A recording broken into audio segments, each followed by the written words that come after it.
하나님 오늘 우리에게 주시는 말씀 사사기 4장 11절부터 24절까지 말씀입니다.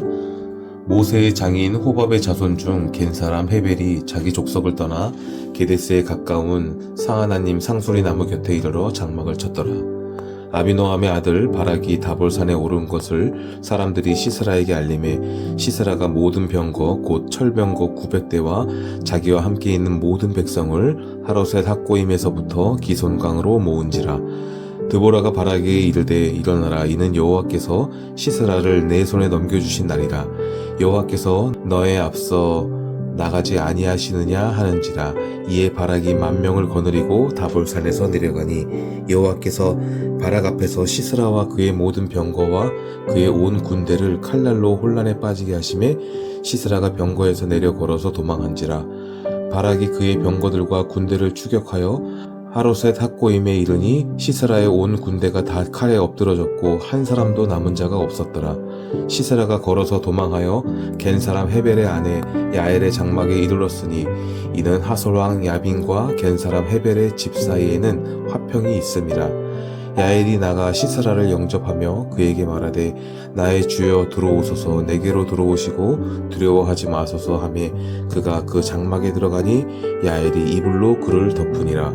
시스라가 그에게 말하되 청하노니 내게 물을 조금 마시게 하라.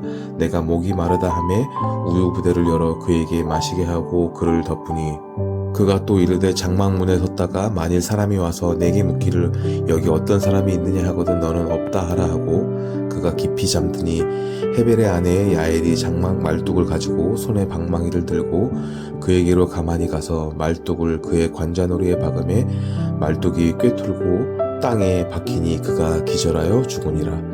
바락이 시스라를 추격할 때 야엘이 나가서 그를 맞아 그에게 이르되 오라, 네가 찾는 그 사람을 내가 내게 보이리라 하매 바락이 그에게 들어가 보니 시스라가 엎드러져 죽었고 말뚝이 그의 관자놀이에 박혔더라. 이와 같이 이날에 하나님이 가나안 왕 야빈을 이스라엘 자손 앞에 굴복하게 하신지라. 이스라엘 자손의 손이 가나안 왕 야빈을 점점 더 눌러서 마침내 가나안 왕 야빈을 진멸하였더라. 아멘. 철병거를 앞세워 최강의 군사력을 자랑하던 시스라는 비참하게 패배하고 죽임을 당합니다. 하나님께서는 드보라에게 약속하신 대로 이스라엘 백성에게 승리를 안겨주셨습니다. 이 전쟁을 통해 우리는 승리가 하나님의 손에 달려있다는 사실을 확인할 수 있습니다. 바락은 시스라의 군대와 싸우기 위해 다볼산으로 갑니다. 바락의 출정 소식을 들은 시스라는 모든 병력을 기손강에 모으고 이스라엘과 전쟁을 치를 준비를 했습니다. 그런데 막상 전쟁이 시작되자 시스라와 그의 군대는 이스라엘의 칼날에 흔들리며 혼란에 빠지게 됩니다. 최강의 철병거가 이스라엘 사람들이 휘두르는 칼날에 무너진 것입니다. 급기야 시스라는 병거에서 내려와 걸어서 도망가는 신세가 되고 맙니다. 하나님께서는 가장 강력한 무기들을 무용지물로 만들어 버리셨습니다. 그런데 이러한 상황에서도 이스라엘 백성은 시스라의 병거를 두려워한 나머지 걸어서 도망가는 그를 잡지 못하고 놓치는 믿음 없는 모습을 보여주게 됩니다. 이 장면을 보면서 우리는 이스라엘의 군사력이 시스라를 물리친 것이 아니라는 사실을 알게 됩니다. 오직 하나님이 드보라에게 약속하신 대로 전쟁을 승리로 이끌어 주신 것입니다. 요즘 금수저니 흙수저니 하는 말들이 회자됩니다. 부모가 경제력이 있는 사람들은 쉽게 성공하고 그렇지 못한 사람은 성공하기가 하늘의 별따기라는 것입니다. 사람들은 성공과 승리가 외적 조건이나 환경에 달렸다고 생각하고 있습니다. 그러나 자랑할 만한 조건과 배경을 가졌다고 하더라도 하나님이 함께 하시지 않는 인생은 실패할 수밖에 없습니다.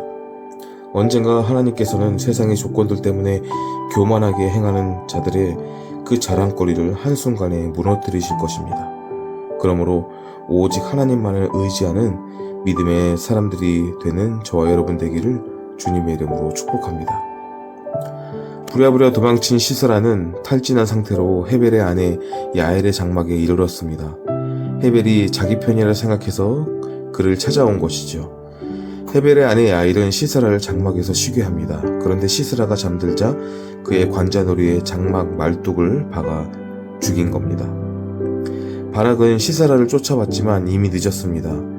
하나님이 여인의 손을 통해 이미 시스라를 멸하셨습니다. 하나님께서는 힘없는 평범한 여인을 사용하셔서 이스라엘에 승리를 안겨주셨습니다. 이스라엘 백성은 하나님이 그들과 함께 하시자 기대하지 못했던 뜻밖의 승리를 얻게 되었습니다. 하나님께서는 우리 인간의 계산과 선입견대로 행하지 않으십니다. 우리가 결코 생각할 수 없는 방식으로 주님의 뜻을 얼마든지 완전하게 이루신다는 사실입니다. 그러므로 우리는 편견을 가지고 하나님의 약속을 의심하지 말아야 합니다. 여리고성이 어떻게 무너졌습니까? 이스라엘 백성이 하나님의 말씀에 순종해 성의 둘레를 돌았을 때 성벽이 갑자기 와르르 무너져 내렸습니다. 그렇기 때문에 우리는 아무리 하찮고 보잘것없는 배경과 조건을 가졌다고 해도 하나님 편에 서면 되는 것입니다. 우리가 하나님의 뜻 안에 있기만 하면 하나님께서는 당신의 방법으로 우리에게 승리를 맛보게 하시는 것입니다. 하나님은 무한한 권능과 지혜로 약속을 지키실 것입니다. 그러므로 신실하신 하나님을 신뢰하는 것만이 우리가 이 세상에서 형통하기 위해 갖춰야 할 올바른 삶의 태도인 줄 믿습니다. 우리는 경제력과 군사력에서 우리보다 앞선 나라들을 두려워합니다. 그러나 하나님은 모든 전쟁의 승리가 당신의 손에 달려있다고 말씀하십니다.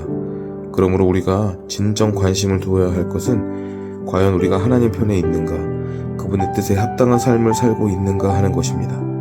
만약 우리가 하나님 편에 서 있다면 어떤 것도 두려워할 필요가 없다는 사실을 기억하며 살아가시는 저와 여러분 되기를 주님의 이름으로 축복합니다. 적용 질문입니다. 하나님의 뜻을 아는 자의 행동은 무엇이며 어리석은 자의 특징은 무엇이라 생각하십니까?